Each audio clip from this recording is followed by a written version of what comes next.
నమస్తే అండి. సంక్రాంతికి ఆంధ్ర వస్తున్నారా? అయితే వచ్చే ముందు తెలుసుకోవాల్సిన పెద్ద విషయం ఇది.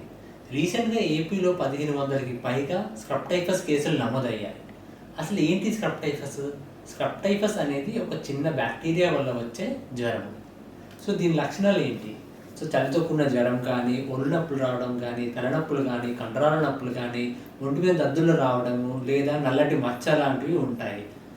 తీవ్రత పెరిగే కొద్దీ న్యూమోనియా కానీ, ఎన్సెఫలైటిస్ కానీ, లివర్ డ్యామేజ్ కానీ, కిడ్నీ డ్యామేజ్ కానీ అయ్యి మనిషి చనిపోయిన స్టేజ్ వరకే రావచ్చు.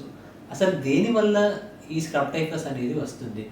ఇది చిగ్గర్ మైట్ అనే చిన్న పురుగు వల్ల వ్యాపిస్తుంది. ఇవి ఎక్కువగా ఎలుకల మీద ఉంటాయి లేదా పొలాల్లో కానీ, పొదల్లో కానీ, గడ్డిలో కానీ ఉంటాయి.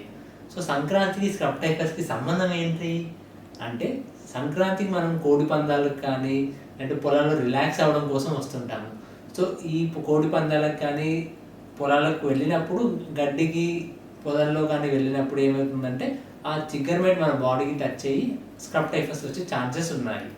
స్క్రబ్ టైఫస్ రాకుండా ఎలాంటి జాగ్రత్తలు తీసుకోవాలి మనము? గడ్డిలోకి కానీ పొలాల్లోకి వెళ్ళే ముందు మనం ఫుల్ బాడీ కవరింగ్ చేసుకోవాలి. అంటే ఫుల్ స్లీవ్ షర్ట్ వేసుకోవడం, ఫుల్ ప్యాంట్, ఫుల్ బూట్స్ వేసుకొని పొలాల్లోకి వెళ్ళాలి. అలాగే గడ్డి మీద కూర్చునే ముందు ప్లాస్టిక్ కవర్ వేసుకొని లేదా ఏదైనా షీట్ వేసుకొని కూర్చుంటే మనకి కాంటాక్ట్ అనేది ఉండదు.